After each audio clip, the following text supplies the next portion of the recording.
Okay, today we're going to pick up where we left off with consistent hashing.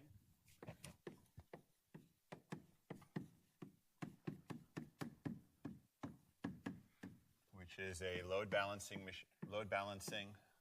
technique for dynamic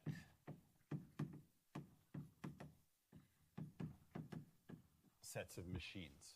So we've talked a lot about balls and bins, spreading things out evenly over some number of buckets, but now we're worrying about what happens if the buckets come and go, right? And so I described a solution to you last time, and for the purposes, in order to keep the analysis straightforward, but still valid, I'm going to use the uniform hashing assumption.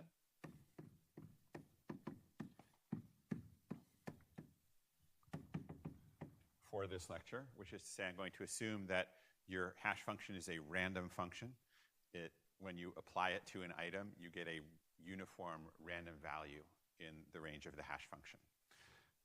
This is not true of the hash functions that we actually use, but we've already seen how you can use limited independence to get a hash function which is random enough for your purposes. And at the end of the analysis, I'll tell you about what sort of randomness is needed, what sort of limited randomness is needed here.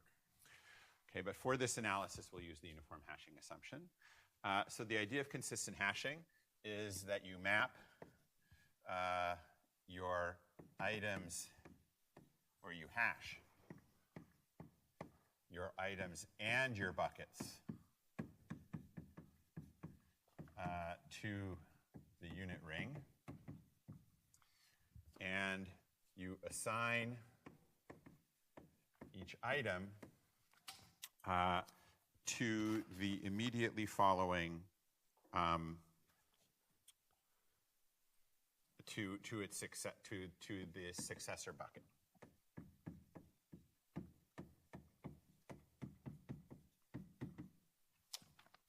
Okay. So here are my buckets. And when an item lands in the ring, it simply gets assigned to the bucket immediately following it. Okay. And what we observed last time, because it's a deterministic fact, not dependent on randomization, is that when a bucket arrives or departs, you only affect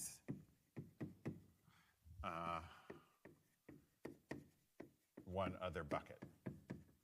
Okay. And this was in contrast, right, to e.g. using a simple mod n hash function, right? If you are computing your hash function as just a mod n, then if n changes, every value gets a new hash value and needs to be assigned to a different machine than it was before.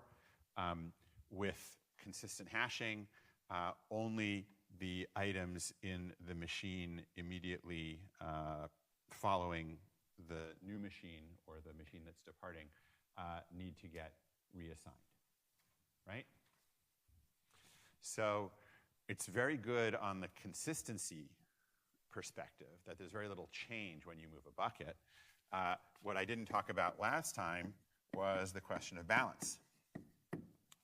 Does consistent hashing do a good job of giving each machine roughly the same number of items?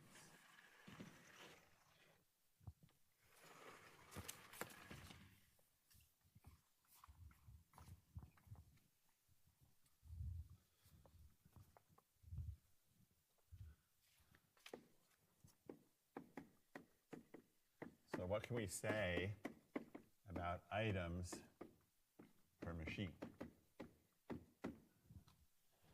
Now, to keep things simple, I'm going to observe that in all common cases, the number of items that you are trying to allocate is much larger than the number of machines. So we're not really worrying about the sort of balls and bins, n items to n machines. We're thinking about allocating thousands or millions of items per machine.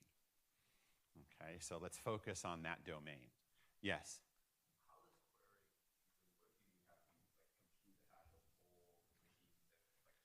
Good. So we're actually maybe let's do that first before getting to balance, since it's not a very complicated implementation. So let me use this little bit of board.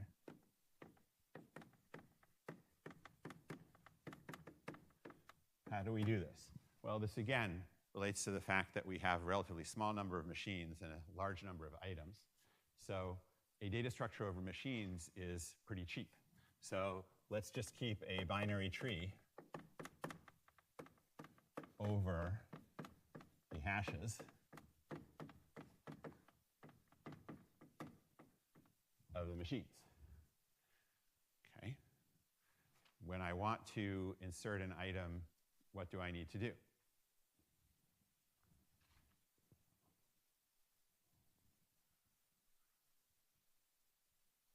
Yeah? White sweater? Exactly, right? So to insert an item, we simply hash and find the successor machine. So that takes order log of the number of machines time. Right? Okay, we also have to worry about inserting and deleting buckets, right? But that is also a binary tree operation,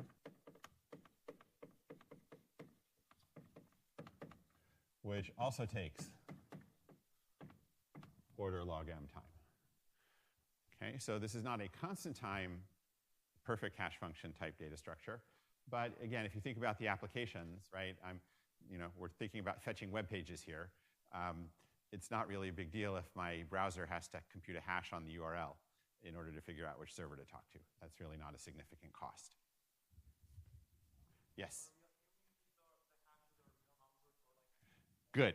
So I talked about this briefly last time, but again, for simplicity of analysis, I'm going to assume that you're hashing to real numbers so that we don't have to worry about collisions of values, equality, or even things being too overlapping, right?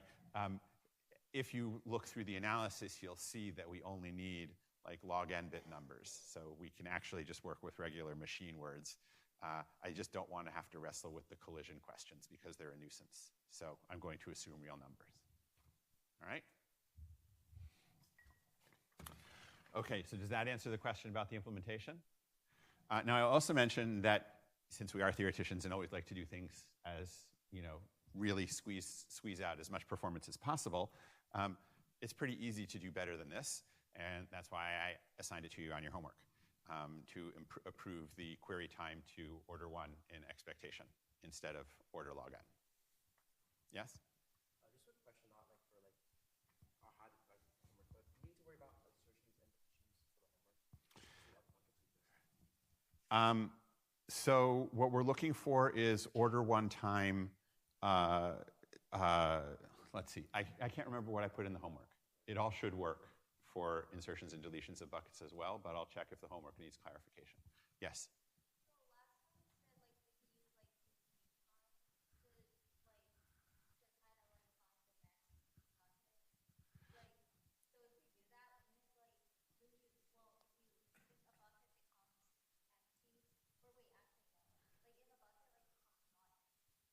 Yeah, union find is not good for successor operations, right? It may be useful for other things, but you don't want to use it for the sort of successor operations that we need for this data structure. Okay.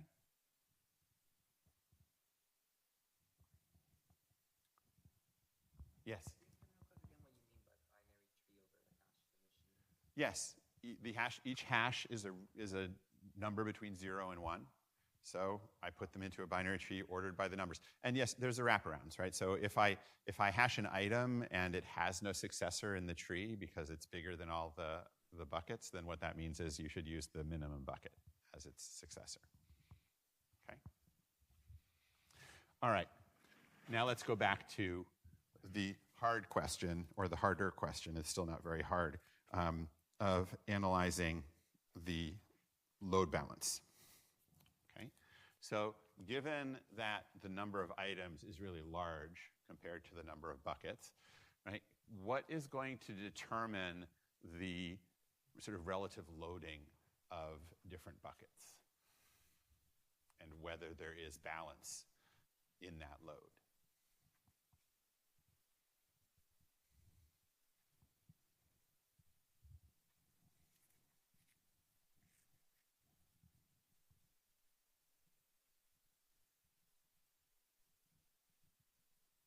Right? Remember that we're assuming a random hash function for items. So after we've placed the buckets, right, what determines, right, I hash an item, what determines which bucket is going to get it, right? Can I say anything from this picture about which of the buckets are going to be happier and which of the buckets are going to be sadder? Yes, purple sweatshirt. Exactly, right? Because we're assigning each item to the successor bucket, the bucket is responsible for the section of the unit circle that precedes it up until the previous bucket, right? So this bucket gets all the items that land in this interval. And so what determines the load on this bucket is basically the probability that a randomly placed item lands in this interval. And what determines that probability? Yeah? The length of the interval, right? So the point is that the load on a bucket is proportional to the length of, I haven't thought of a good word for it, I'll just call it its Homestead interval, right? The part of the circle that immediately precedes it, that it can be thought of as owning. Okay? So if all of the homesteads were of exactly the same length, then every item would be getting assigned uniformly and randomly to a bucket, which, according to the kinds of analyses we've already done, would lead to very good load balance, right? If the number of items is much larger than the number of machines, then the expected number of items per machine is very large, which means that Chernoff bounds can be applied, and so we can say that every machine gets a number of items very close to its expectation, and since that expectation is the size of the interval, that means, you know, if all the intervals were the same size, then we would immediately conclude that we have very good load balance. Yes? So really the only question is, how out of balance can the interval lengths get? It doesn't matter. We don't need to think about the items anymore. We just need to think about the relative sizes of the intervals, right? So the worst load is going to come from the largest interval that a bucket owns. Yeah? Okay. What can we say about that largest interval? So I'm going to start off by claiming that the max interval size is of length order log m over m. Sorry, I guess I should put the parentheses. Okay. And again, with m machines, the average interval size is 1 over m, right? So this is saying that there might be some interval whose length is as much as log m times the average, which would mean that it will get as much as log m times the average load, which is still not that bad. But we won't settle for this. We'll improve on it. But let's prove this first. Okay. So let's consider a machine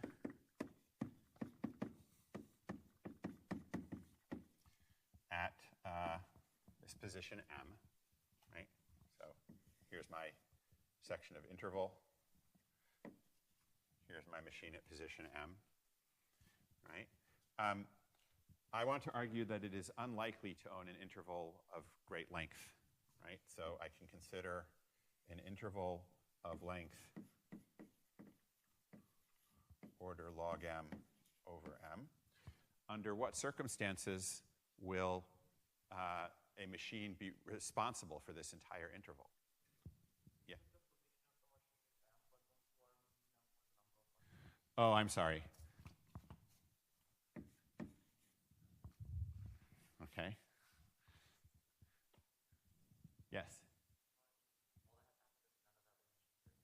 Exactly. In order for M to be responsible for this entire interval, no other machine can occupy this interval, right? If it did, it would cut off the responsibility of this machine. Okay? So the probability that it owns an interval of length C log M over M is just equal to the probability that no other machine lands there. Right? And what is that probability?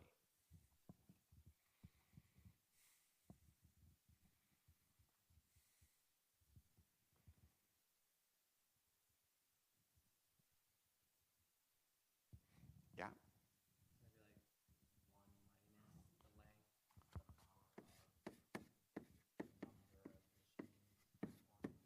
Exactly. Right? Each machine has to land somewhere else, and they're all being placed independently. Okay? And this is about M to the minus C. So this is saying with high probability in M, there is no larger interval. I have to say M here because M and N are different quantities, and this analysis doesn't depend on the number of items. It's just about the machines.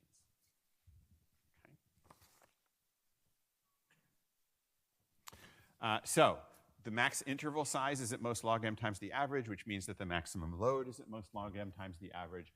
And this will often be good enough.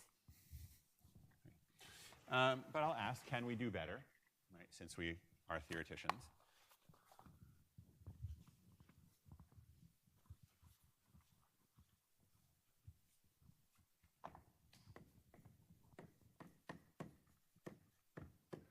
And the way to get better, again, I want to build up your intuition for how to address issues that arise in randomization, right?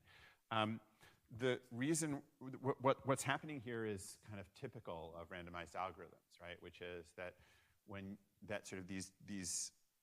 you're thinking about n balls and n bins, and this is kind of a balls and bins problem, right? N balls and n bins, you get these fluctuations by a factor of log M or so, right?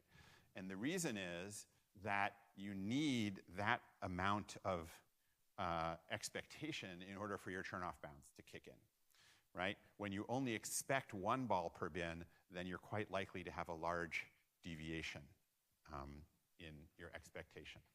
So if you're seeing this kind of large deviation, you need to find a way to sort of smooth out your problem, right? If we could, instead of talking about n balls in n bins, we could talk about n log n balls going into n bins, right? Now the average number of balls per bin is log n instead of 1. Now the turn-off bound tells you that you're going to be very close to your expectation. Okay? So how do we do that in the case of consistent hashing? What we do is we're going to introduce this notion of virtual nodes. I'm going to give each real machine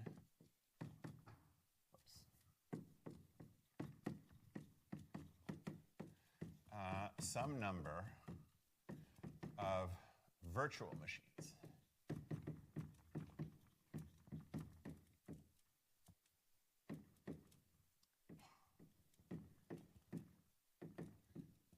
that each hash separately to the ring.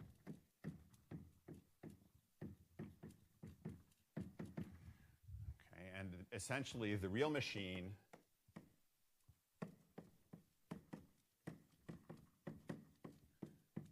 handles the intervals of all its virtual machines.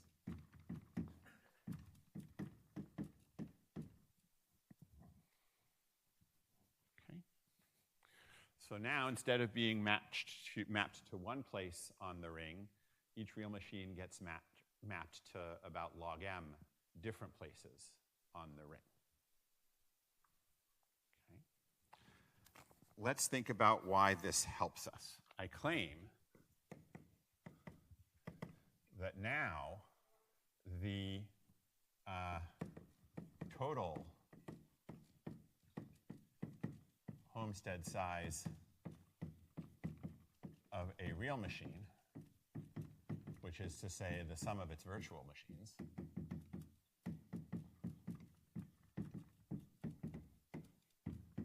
is order 1 over m instead of being order log m over m.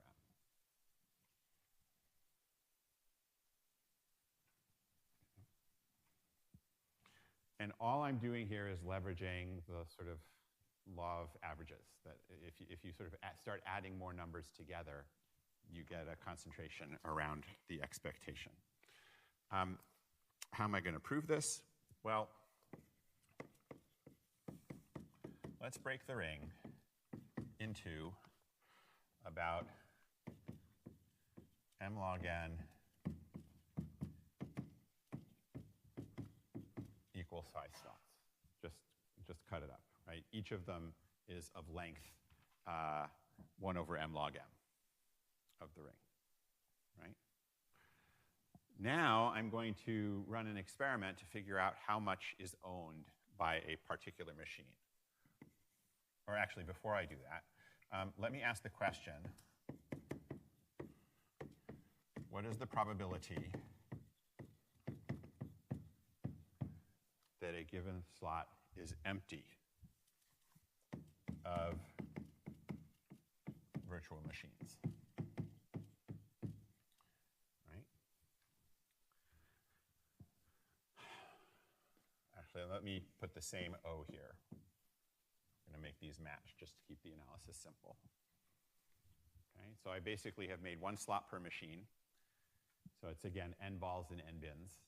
Right? But now I'm asking, what's the probability a particular bin is empty?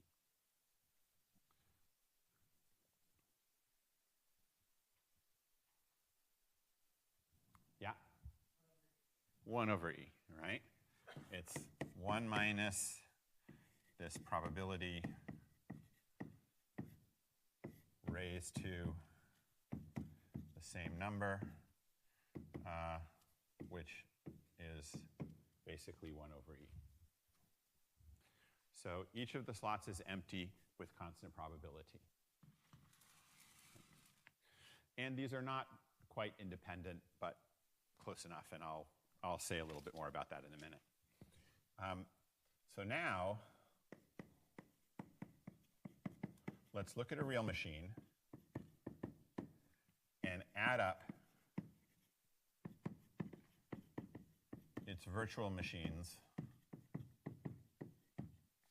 homestead lengths.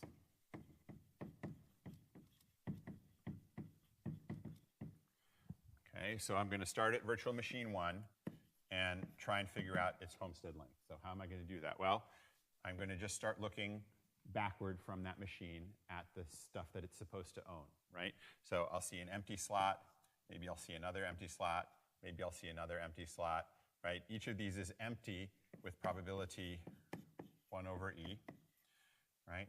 And then finally, I will see a full slot, some number of slots back from my virtual machine, right?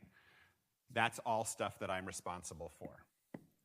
Then I'll do the same thing with the next virtual machine. Maybe this one finds a full slot much sooner, right? And then I'll do it for the third one, right? Here also, I see some number of empty slots, maybe a lot, but eventually I see a full machine, a full slot. So the homestead for this machine is just the total number of empty slots that I encountered, right? Plus maybe a little bit of each of these slots, right?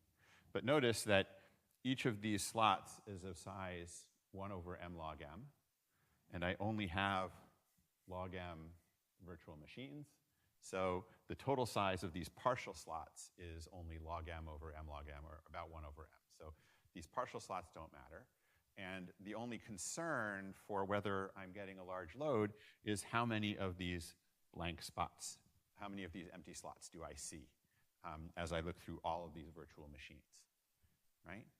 So what kind of random variable, what's the distribution of the number of empty slots that I'm going to see over this process? Yes? If you assume that the slots are independent, which is not exactly the case, But close enough, yes. Like, it is going to be a geometric distribution, which we talk about it in the problem set. Exactly, right? It's actually a generalization of a geometric, right? Each of these is a geometric distribution. So what we have is a sum of these geometric distributions, right? Known as an inverse binomial distribution. We're basically saying we're flipping coins, right? And the experiment in flipping coins continues until we see log m heads, right? So we put this all together. We say we're flipping coins till we see log m heads, right? And so what's the expected number of coin flips that I'm going to do?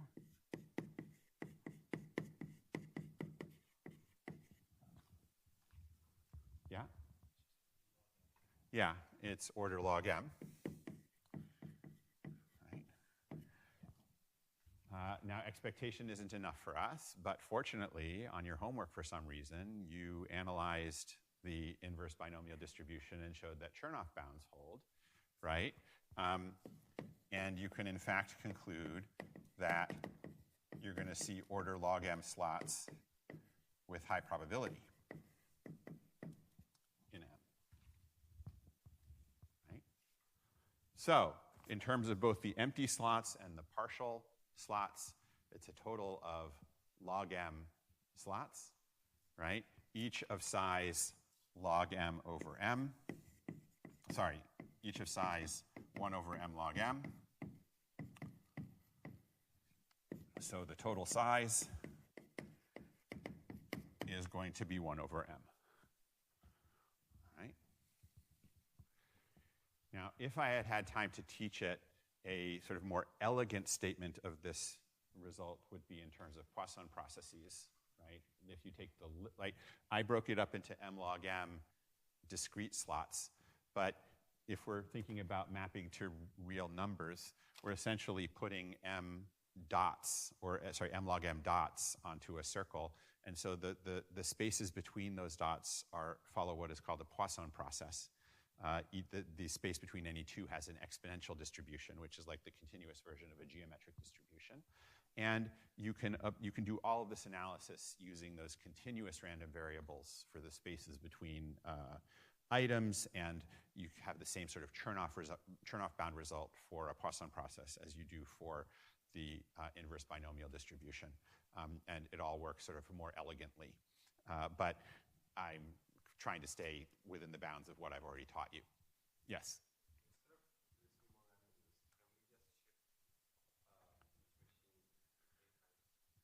A very interesting question. I think that the challenge is that if you start to make your machine's position depend on other machines' positions, then anytime those machines leave, or anytime those machines change, it impacts you, right? So one of the advantages of this data structure is that every machine is situating itself completely independently of what the other machines do. And this makes a lot of the analysis very simple, right? It made it quite simple to do this load balancing analysis. in your homework, although I'll talk about this in a second, I'm going to hold up one of the problems because you don't have time to do it this week. But anyway, it helps if you aren't aware of all of the machines that are present in the network and you still want to have a reasonably consistent view of what machines own what items.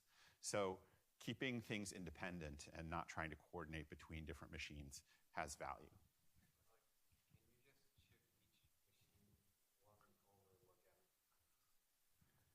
Oh, but if I shift every machine by 1 over log m, I've had 0, like that just rotates the circle. It doesn't change anything.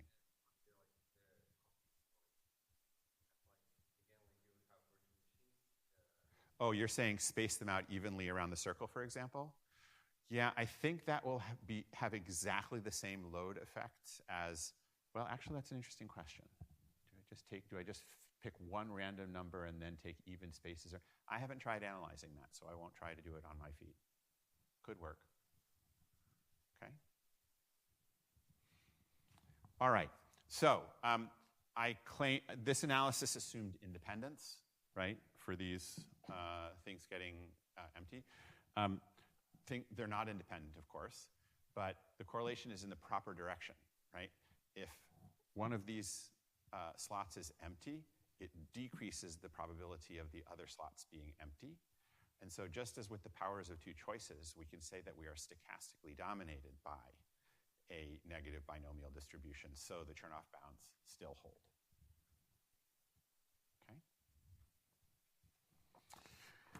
Okay? All right. I also said let's assume uniform randomness. You don't actually need uniform randomness. It turns out that in general, for Chernoff bounds, right, and this is kind of intuitive because we're interested in log m items. Log m way independence is sufficient to let you derive a Chernoff bound. Okay, so one way to get this result is to generalize the two-way independent random number generation to log m way random number generation. And there's a paper that shows that if you have log m way independent random variables, then the inverse polynomial Chernoff bound still applies when the expectation is log n. Another approach that you can use, and this is what's usually done in practice, is to use so-called cryptographic hash functions. So we've been focusing on statements that are just probabilistically true but don't depend on any assumptions. Another approach in hashing is to rely on the complexity theory results. So people have developed various hash functions that are considered hard to invert. So what that means is that you can't take the value that was hashed and find a value that hashes to it, right? And there are various claims that this hash function cannot be inverted in polynomial time. And the complexity theorists have done a lot of work to sort of demonstrate things conditionally. That, for example, they show that if you can distinguish between a pseudo-random number generator that is using one of these cryptographic hash functions and actual randomness, then from that you can actually invert the hash function. Okay, and so being able to having an algorithm that runs differently when you use a cryptographic hash function instead of a real random value, that would actually be a breaking of the hash function and would have complexity theoretic results like proving that p equals np or something like that. So, I mean, depending on what assumptions are used in the cryptographic hash. So these cryptographic hashes are considered safe for use instead of truly random values. And this is one of those places where that can be applied. Okay, so that's the story of consistent hashing. It gives you constant factor load balance. I didn't prove this, but basically as you increase the number of virtual machines so that you have more and more of these slots being added together, the concentration gets tighter and tighter. So you can make the constant factor in the constant factor load balance as close to 1 as you want by choosing more and more virtual machines. Okay. Yes? So normally, like when we're hashing, we're like picking a random hash function from like a hash family. Mm-hmm. Like, I'm assuming that wouldn't work for this if we're trying to just like. Actually, it would work fine for this. right? So I haven't been too specific about who is coordinating all of this hashing, right? But one way you can use this system is to have a centralized coordinating machine that is responsible for doing all of the distribution of items. Even if you don't have a centralized machine, you can choose your random hash function from the hash family and then just tell everybody what it is, right? And as long as you're working against an oblivious adversary, right, all of your users know what that hash function is, and so they can compute the hashes and figure out where every item is, right? But you can still make your assumptions about the randomness of the positions. Okay? Good question, though. Yeah, this does require, right, if you're building a distributed system, obviously every participant has to use the same hash function to hash things to the ring, or else this isn't going to work. Okay. All right. So I should mention, I forgot to mention this around two choices, but I think that this hashing work is a really lovely example of why it's good to be a theoretician, why it's good to bring theory to your work in practice, and in particular in your work in systems. So I talked to you last lecture about the power of two choices. And if you look online, you can look at some in-practice applications of this. So for example, Nginx is one of the major load balancing web servers that's used in practice.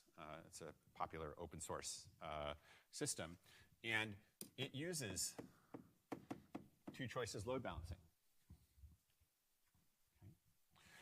Okay. This consistent hashing is actually the idea that led to the launch of Akamai Technologies.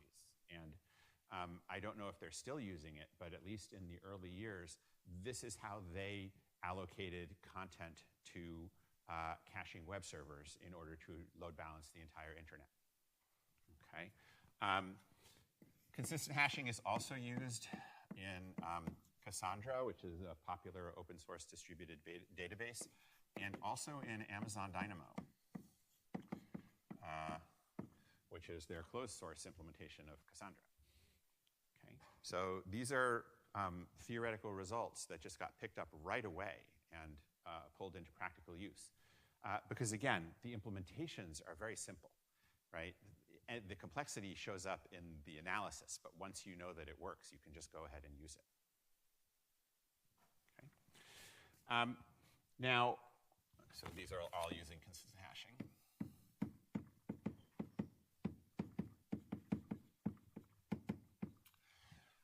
Going back to the original motivation, I talked about the fact that you had popular web pages, and you didn't want to hammer web servers, so you would distribute the load. You would distribute all of these pages over many different machines.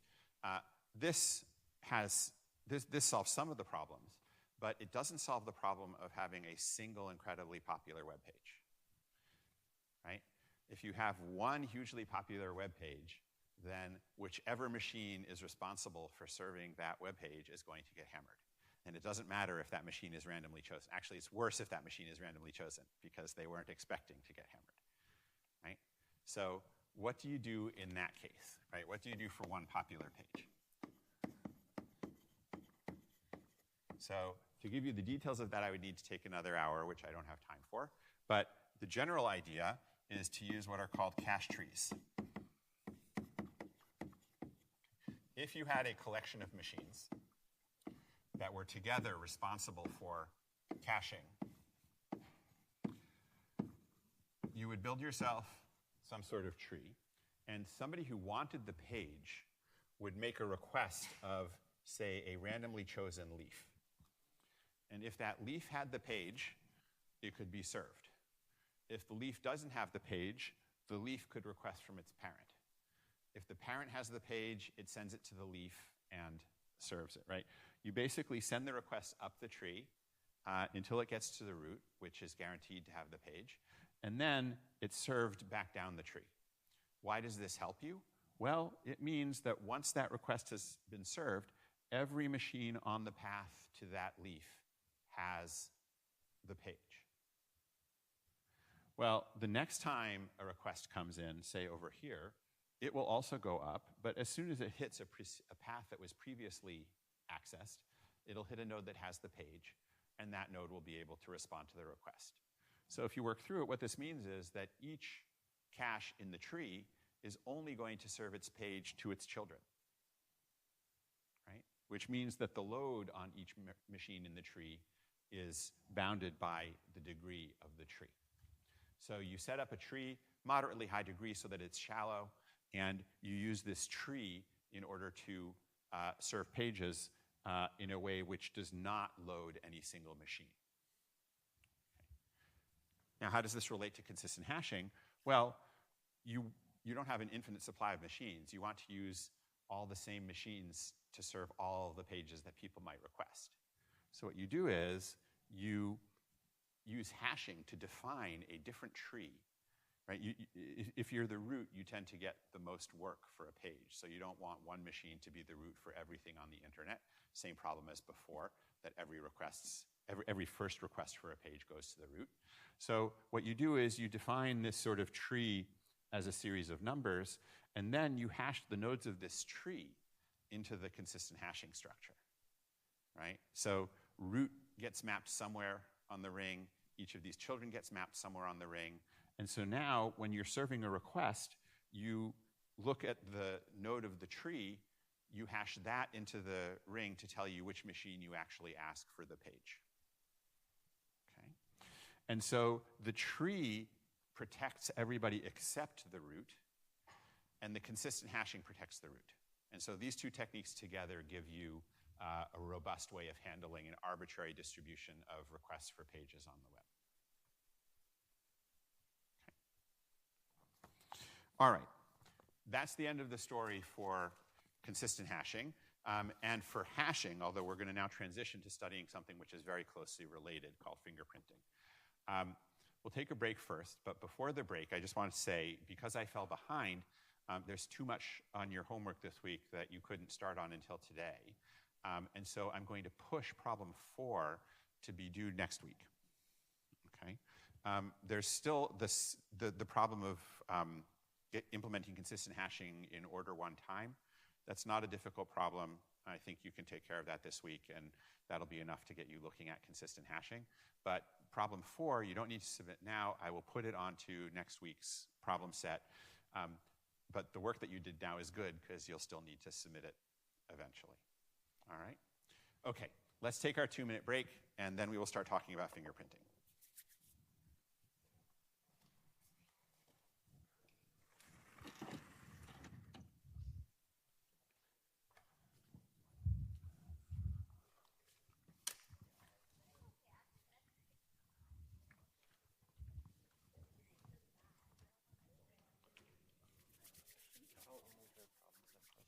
Yeah.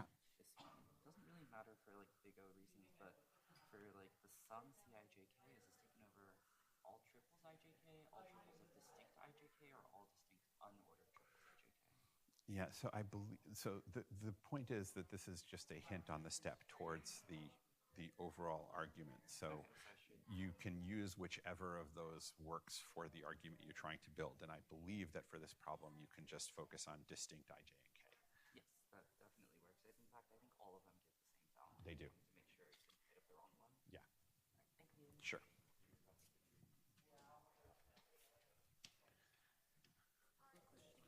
Yes. On p sets is saying like 1 minus 1 over x, the x is e inverse, assuming we have large x, is that fine? Assuming you have a large X, that's We fine. can always assume Yes. we have large x. Okay. No, you can't always assume that you have large enough X, but if you know that X is large enough, then I it's guess fine. like, I mean, when we're doing like O notation and stuff. Yeah, the point is that the error is like order epsilon squared. So as long as epsilon squared is small enough, you're fine. Okay. Hi. I have a quick question on the, I just want to make sure that I understand this correctly. Oh yeah, I wanted to sort of give a clarification about that problem, which I forgot to do before break, but I'll do it after. What's your question? My question was, like, do we have to show that, like, I guess insertion / deletion is also, like, amortized or above 1? Not if the problem didn't ask you to. Okay. Then maybe I'm misunderstanding this because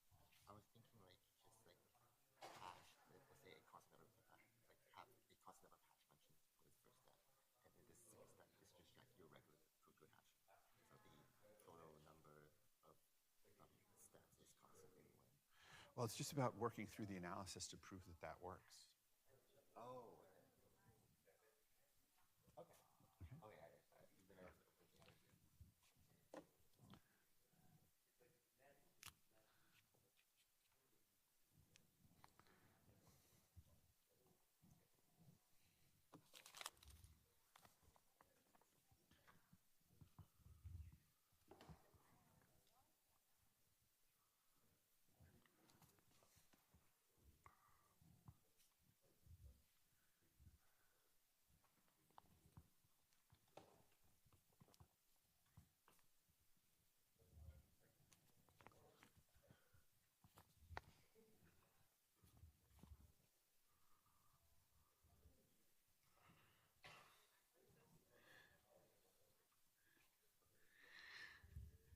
All right, since everybody's sitting down, I'll get started again.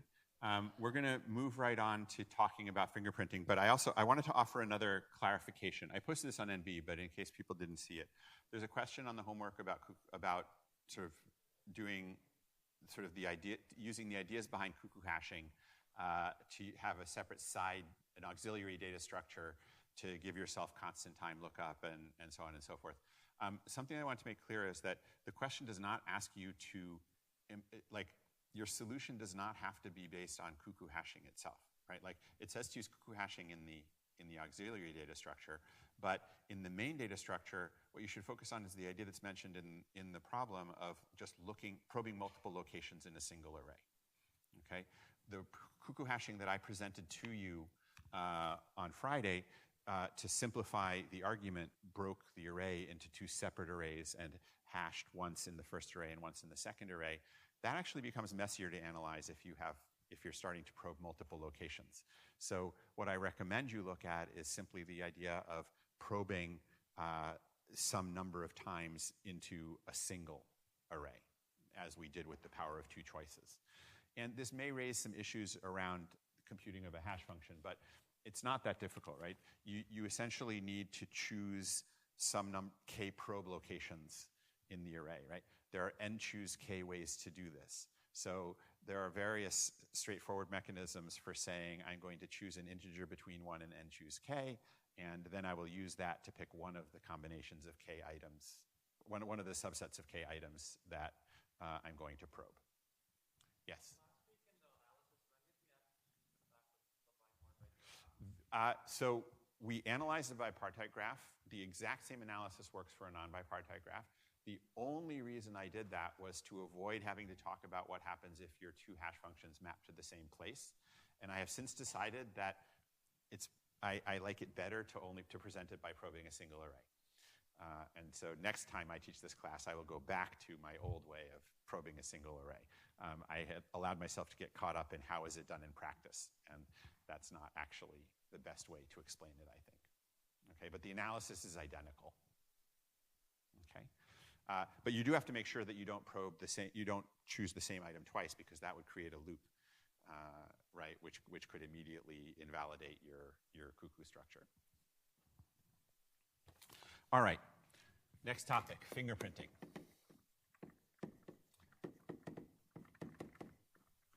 So fingerprinting is basically hashing, but it's not about storing items anymore.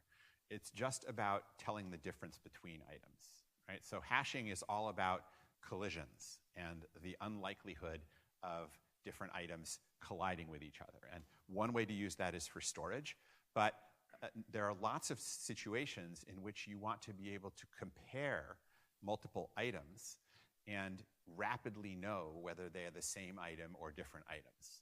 And I'm going to take you through a number of different comparison scenarios and show you what are essentially hash functions that allow you to do this sort of comparison very quickly.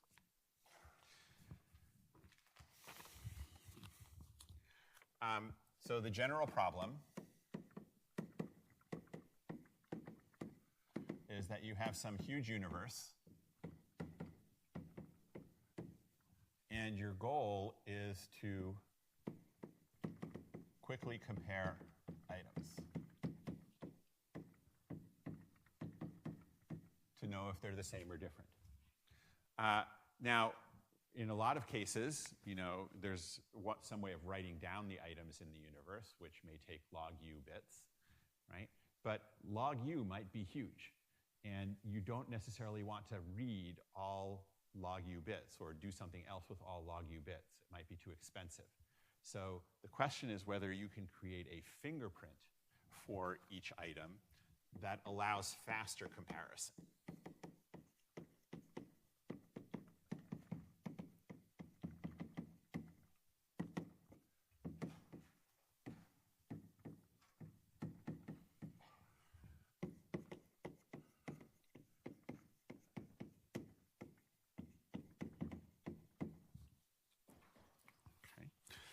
And given what we know about hashing and random functions, it's natural to talk about random functions, right? Which would perhaps have some probability 1 over v of error, right? If I map each item of the universe to a random fingerprint, I'm going to have some chance of an unintended collision where two items look the same because they have the same fingerprint. But I would like that to be about 1 over the size of my fingerprint range so that I have only a small chance of this kind of false positive. Okay. In a lot of what I'm going to be talking about for fingerprinting, it's useful to have some basic understanding of algebraic fields. Right? We talked about this when we were generating our two universal hash functions. We want to have the usual operations of adding, subtracting, multiplying, and dividing. We want to have a 0 element and a 1 element. So the real numbers are a field, the rationals are a field, and most importantly for our applications, ZP, the integers modulo P, are also a field. And so the kinds of things that we do with our normal number system also work for these finite fields. And which particular field it is often won't matter in the analysis that we're doing, except maybe for runtime. So let me give you a first very beautiful application of fingerprinting, which is to verifying matrix multiplication. Okay, so you've implemented some fancy schmancy algorithm to multiply matrices. Maybe you've implemented it in software. Maybe you put it into the latest TensorFlow chip for machine learning. Okay. It's complicated. How do you know if you actually got the right answer? Okay. How do you decide if AB really is equal to C? What was that? Oh, my code always works. Yes, you can rely on the quality of your programming, right? People remember I don't know if you were born when the Pentium bug happened, but they probably still talk about it, right? The Intel's Pentium chip can't divide properly. Like its floating point operations are actually broken, and they had to do a lot of work, like in software, to work around the hardware errors in this chip. Okay. It's a multi-billion-dollar mistake. So one way to check would be to say invert B and compute CB inverse and see if you get A, but now you're using your multiplier again, and not very promising, right? You could do the multiplication yourself, a simpler way. But that defeats the purpose of having the efficient matrix multiplication algorithm, right? Some of you have seen some of the really complicated matrix multiplication algorithms, Straussen's algorithm and its descendants. They can get very complex. All right, so we are going to use a fingerprinting technique due to Freivalds. For doing this verification, these are n by n matrices, so it naively takes n cubed time to do the multiplication. We're going to verify the product in n squared time. Okay. And what's the method? Very straightforward. We choose a random 0, 1 vector x, and we check if abx is equal to cx. Okay. So why is this faster? It still has AB in it.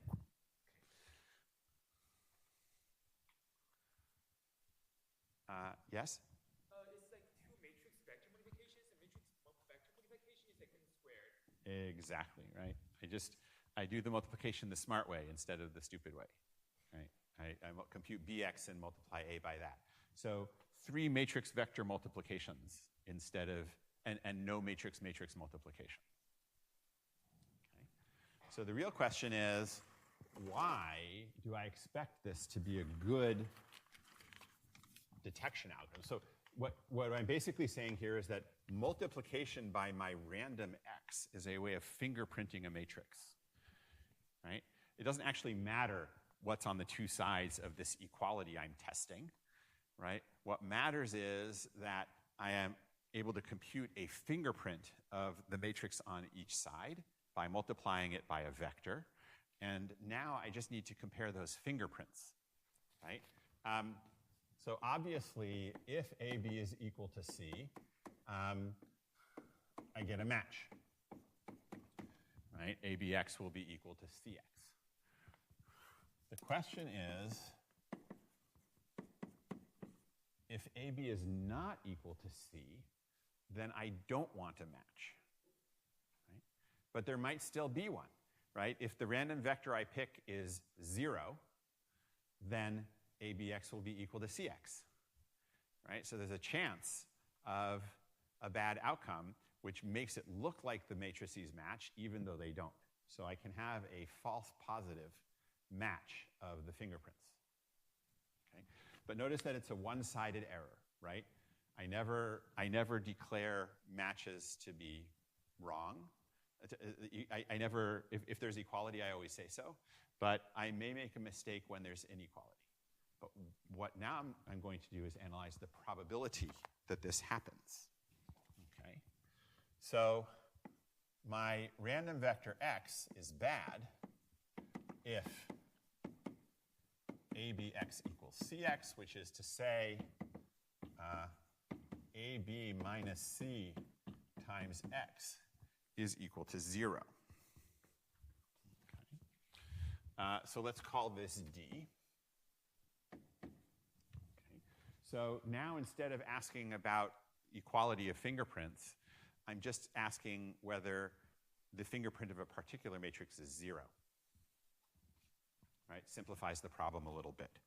So by assumption, D is not equal to 0. What is the probability that dx is equal to 0?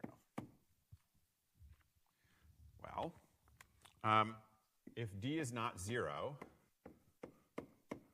there is some non-zero row, D1 to Dn, right? And I can also say that without loss of generality, D1 is not 0, because if it's a non-zero row, then at least one of the indices is not 0, right? Now, I'm fooled if the sum of di times xi is equal to 0, right? If the sum of di xi is not 0, then I'm not fooled, right? So this is necessary to fool me. It's not sufficient, right? In other words, d1 x1 is equal to minus the sum over I greater than equal to 2 of di times xi. Yes? Now, this is some number. Let's call it q. Okay. So I'm using the principle of deferred decisions here, right? I'm assuming, my experiment assigned random x's, but I can say, let's look at all the x's, all the xi's with I equal to 2 or more, and just compute this number. But I still haven't looked at x1. Okay? So at this point, the only way that I can be fooled is if x1 is equal to q over d1. Remember, d1 is not 0, so I can perform this division. Right? Now, x1 is being chosen randomly, is randomly 0 or 1. So the probability that x1 is equal to q over d1 is at most a half. Right? It may be smaller, because if q over d1 is neither 0 nor 1, then x1 always reveals the problem. But if q is equal to 0 or d1, then I have a 50-50 chance of getting things wrong. Okay?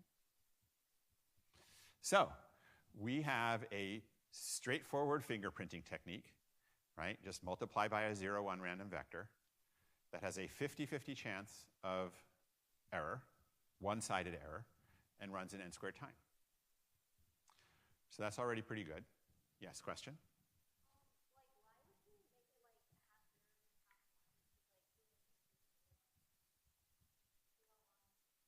Well, I don't know what value I want, right? What I want is for x1 to be not equal to this value. Now, this value might be 0, or it might be 1, right? And so if I use a different distribution between zeros and ones, then I'm actually going to be worse off in some circumstances, because I may be more likely to match this value that I want to differ from, right? By making it 50-50 zeros or ones, that ensures that there's at least a 50% chance of my not being fooled.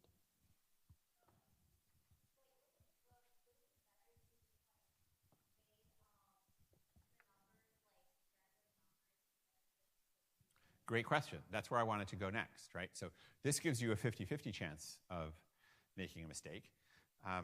What if you want to have a smaller chance of making a mistake?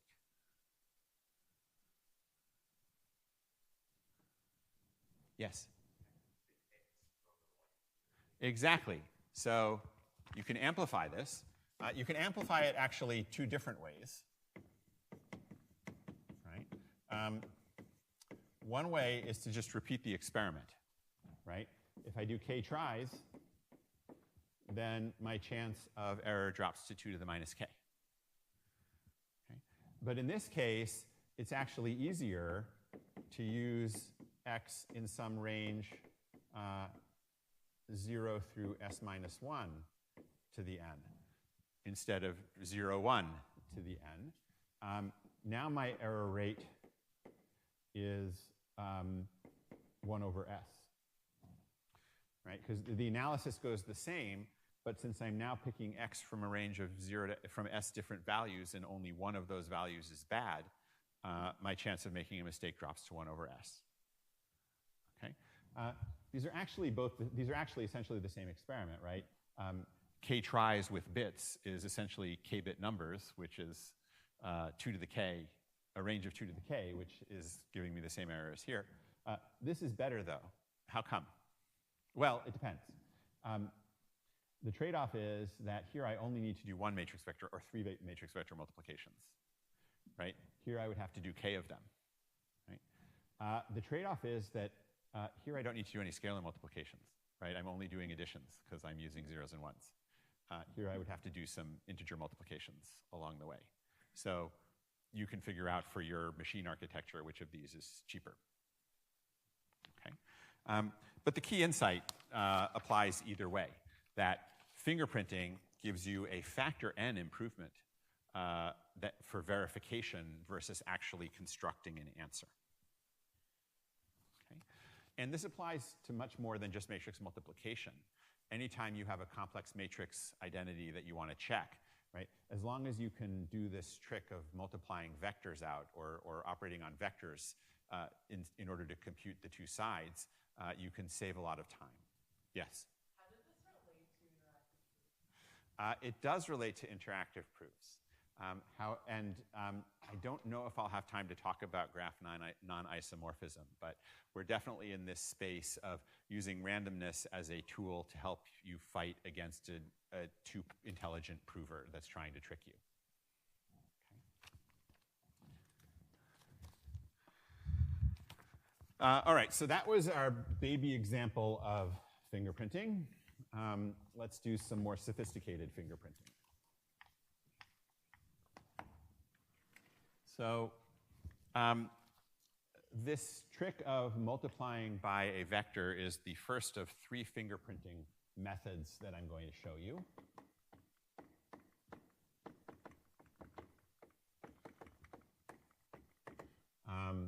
So one is vector multiplication. A second one is just taking integers mod p. And a third is fingerprinting using polynomials, or polynomial evaluation. Right? So what we've already done is said, well, if we can think of things as vectors, then we can fingerprint by doing a vector multiplication. What I'm now going to show you is that if we can think of things as integers, then we can fingerprint an integer by taking it mod p, which we've already seen with hashing. And then I will tell you that if we can think of things as polynomials, we can fingerprint them by evaluating them. Okay. So for 2, let's just talk about checksums. So checksumming is a very old idea in computer science. I send a huge file. And then you want to be sure you got it.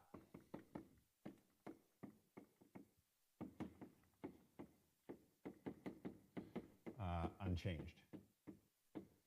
Right? Maybe you don't trust your network. Maybe there's an adversary in the middle trying to mess with you. Maybe it's just Comcast. But you want to know that you got the right file. Now, one way to check is to send the file back. Right? This takes a lot of bandwidth for a large file. And it's bandwidth in the other direction, which might be much more expensive. Also, it might get corrupted on the way back, right? Instead of on the way there, and so you might falsely think that you have the wrong file even though you have the right file, which could be annoying. I'm going to think of the file as a large number, right? It's an n-bit integer. And I basically want to figure out whether the integer I received is the same as the integer that you sent. So we want to communicate with each other without using a lot of bandwidth, some information that allows us to verify that we both have the same integer. Okay? So what we're basically asking is whether these two n-bit integers, a and b, are equal. Right? So what I'm going to do is ask the simpler question, whether a is equal to b modulo some number p. And you can guess why I'm using a number p, why I'm using the letter p for my number. Okay. And if p is much smaller than a and b, right, if p uses a lot less than n bits, right, then to check equality, each of us need to compute this modulus, but then I just need to send you my evaluation. I'm only using log p bits of communication to check whether I got the right number instead of n bits of communication. Right? So the question is, how big should p be in order for this to work well? Okay? If p is 2, then I have a 50-50 chance of being wrong. So that's probably not a good idea. Right? If p is bigger than 2 to the n, then I'm absolutely going to be right, but I'm going to have to use n bits of communication. The question is, what's in the middle?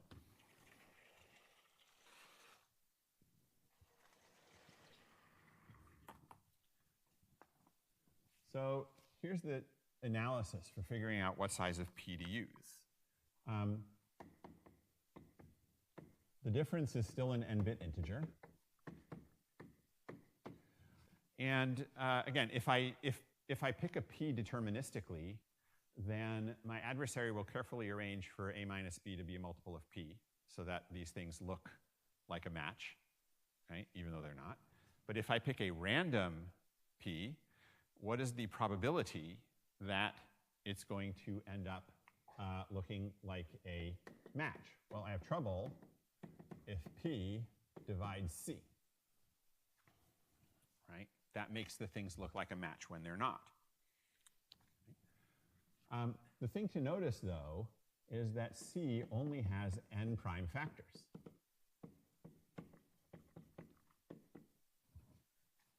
Right? Because it's less than 2 to the n, so it can't have more than n prime factors. It's actually somewhat less, but I'm being sloppy. So everybody agrees that there are only n prime factors? So if I choose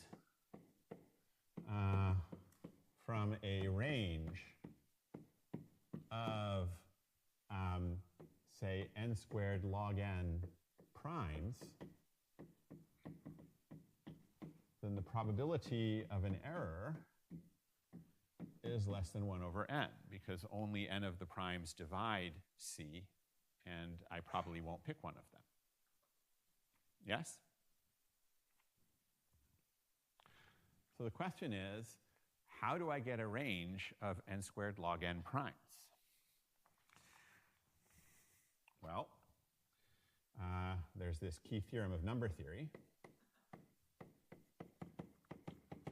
that says that there are theta of k over the natural log of k primes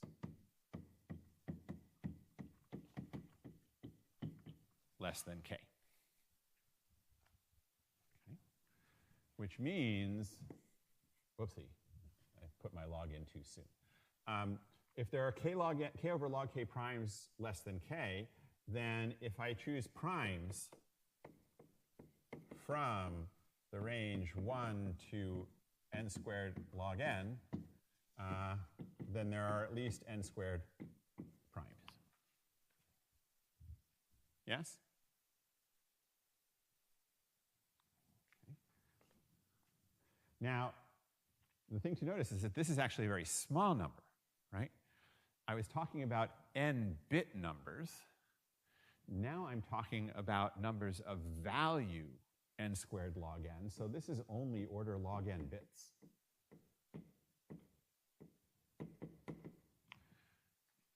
Right?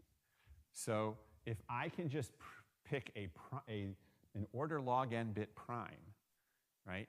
That's an exponential shrinkage, but it's enough to give me a high probability of detecting any checksum failure. Yes? How do we find these? Good question. There is this little detail. I need a prime, right?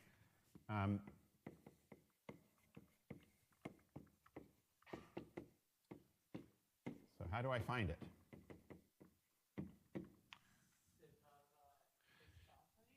Yeah, there are a few different answers, right? If I don't care if I'm not too picky about the runtime, right? If I'm worried about my network bandwidth, then I can use the ancient sieve of Eratosthenes, which basically enumerates all the primes between 1 and n squared log n in n squared log squared n time or so, right? This is still polynomial, right, in the size of your file, so that's okay. It's not linear, though, so that's a little bit disturbing, right, that you're going to be spending so much time. It turns out, though, I mean, if you think about it, this is saying that lots of the numbers in the range from 1 to n squared log n are prime, right? So a random number is prime with probability 1 over log n, right? So basically, if I pick a random number and it is prime, then it will detect a failure. So just using a random number as my checksum gives me a 1 over log n chance of successfully detecting a mismatch, right? If that probability is too small, I can just try more random numbers, right? So this technique can be used without even reference to prime numbers, right? You can also do an analysis, and it's in the notes if you care, to ask about how many composite divisors a number might have. And that also kind of works. In practice, what you will do is combine this random choice of a number with a random primality tester.